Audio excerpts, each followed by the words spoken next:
Hey there. I'd like to talk a bit today about working in the mental realm, in the astral, that is, using visualization and internally generated sacred spaces in which to work. Whether you're engaging in spellcraft or ritual or some other personal developmental process. But rather than spending a great deal of time talking about the spaces, the sort of geographic locales you develop, construct, or stumble upon in your mind, I want to talk about your creation and conceptualization of self while you're working in those places. Visualization gets really short shrift in, those introduction to witchcraft or Wicca books. Everybody stresses the import of being able to visualize. And invariably you get a series of meditations or exercises in which you picture an apple and you picture it very, very clearly. And then perhaps you begin rotating the apple. And then you expand that visualization to include the table on which it's sitting, or eating the apple, introducing other senses, which, good for them for extending visualization beyond the visual modality. That's another thing I'll touch on. But presuming that you visualize well and that you don't have difficulty creating mental spaces that are rich with detail, it occurred to me a while ago that even though I could do all of those things, I really wasn't taking advantage of the full power of mental visualization and astral altars at all. I was like a child who learned how to crawl and then just sort of figured crawling is how everybody got around. The sheer flexibility and scope of what you could do using visualization and working in the mental realm simply hadn't struck me yet. And hands down, the most potent tool and aspect of doing so for me has got to be the extent to which I have in those realms control over my own aspect and conceptualization of self. This realization really emerged naturally over time as I began to appreciate the ways in which, quite unconsciously, my image of self changed depending on where I was working in the mental realm. Like I imagine many people, I have accumulated a relatively vast collection of mental or astral spaces that I visit and work in. Some of these spaces were consciously generated, whereas others were an entirely surprising new environment that I just found myself dropped into. And at some point in a later video, I think I'll talk about spelunking through one's own mental geography, much like the settings you create or find yourself in the mental realm. Your own identity, the construction of your own form, the way you represent yourself mentally in these spaces, whether consciously or not, is rarely arbitrary. And I'd like to talk a little bit about that and just touch on a few ideas there that I think it behooves all of us to think about, because I think that awareness of how you represent yourself can be really advantageous from a personal development standpoint and help out with any work you're trying to do. It occurred to me at some point that simple conceptualizations of self within the mental realm could really be broken down into three main categories. Conceptualizations of self with many conscious elements frequently that depicted aspirations and which are designed to inspire and empower. Conceptualizations of self that feel very foreign, that feel like they tap into an energy that we might not engage with very readily on a daily basis. And in my case, these often have a rawer edge and seem to be heavily influenced by unconscious associations that I possess regarding culture, artwork, aesthetics that I associate with a particular sort of energy. Finally, there are aspects of conceptualization of self that are largely unconscious, although not always, byproducts of the culture in which we live that can be detrimental or toxic. And it's not always clear which one of these boxes our visualization of self falls into. Nor does a particular aspect of one's conceptualization of self have to be limited to just one of those categories. And an example that leaps immediately to mind, and which had gotten me thinking about all of this in a more structured, video-appropriate way is this. The form you give yourself mentally in whatever astral realm or mental realm you're working in. How many of you shave 10 pounds off?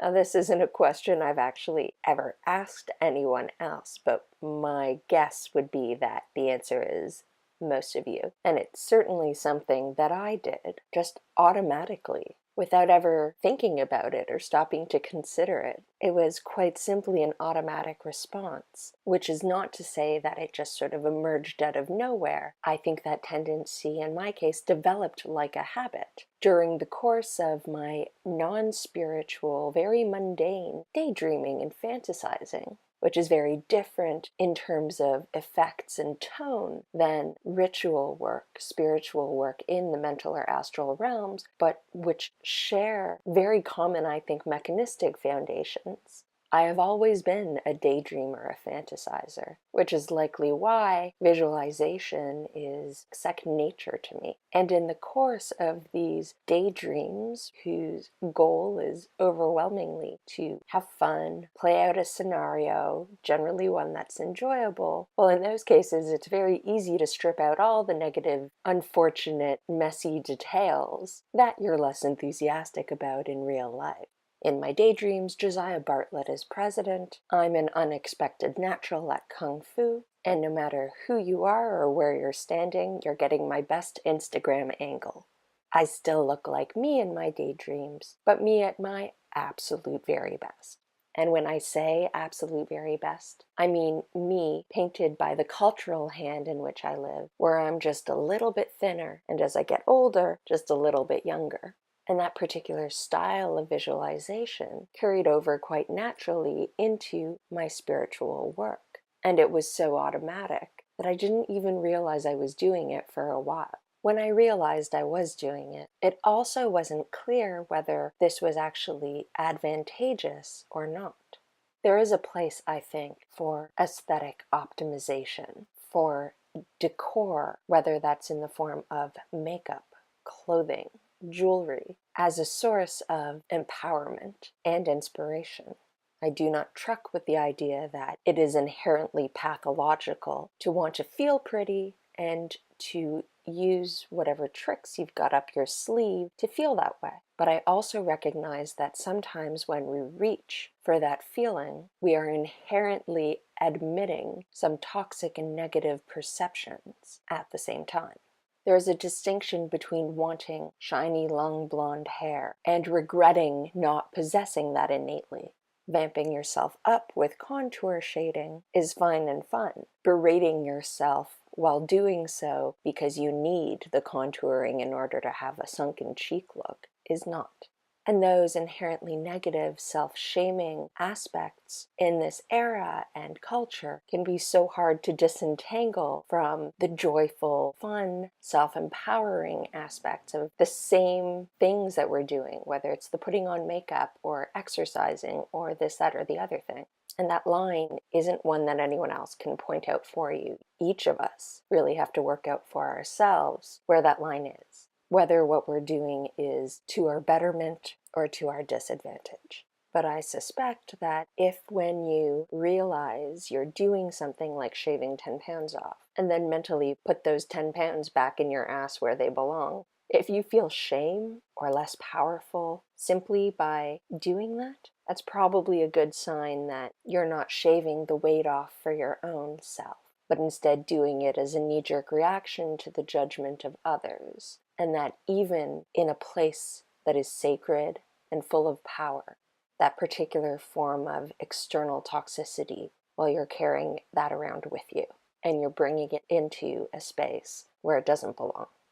When I realized I was doing that, optimizing my body according to the external aesthetic frame of reference, I stopped. Which isn't to say that I always look exactly like myself. I definitely play around with appearance, but I don't undermine my potency by admitting externally generated judgmentalism into the mental realm where I work.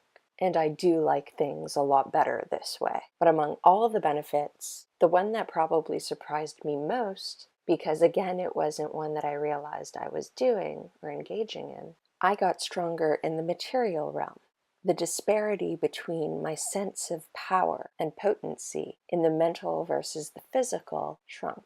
I no longer felt this sense that I was the less witchy version of me, the less powerful me in the physical, in the walking around day-to-day mundane world. The power and the identity I possess as a witch is mine and equivalent, whether I'm working in my head or at the stove.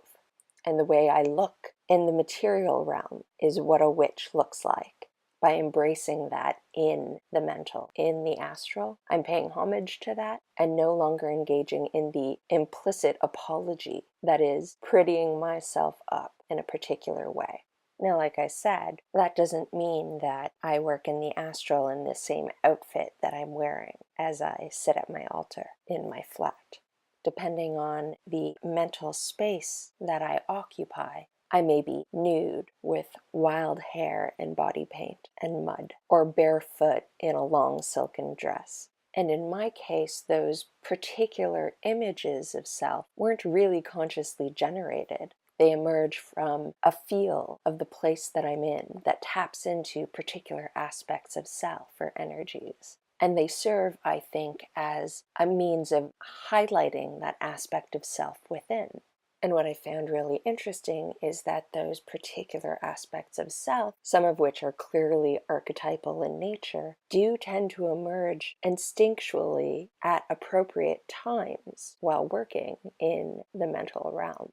And even in cases where I'm not sure exactly what I need to be doing, what I feel called to do, I have with great success held back with regards to committing to a particular conceptualization of self and just waited for myself to emerge onto that scene and been able to take my cues from the way my unconscious mind projected myself.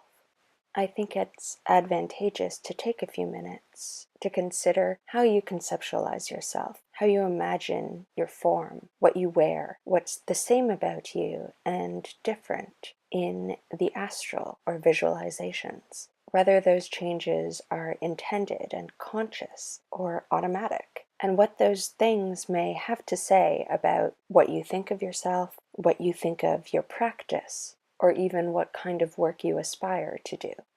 Well, I think this video has probably provided enough information within itself. I will make a second video delving into the more advanced aspects of conceptualization that I use in visualization and astral work, mental work, and really talk about using dissociation as a tool, breaking automatically held concepts of identity in order to work with oneself in new ways. As always, comments and questions are more than welcome, and I hope you have a wonderful day.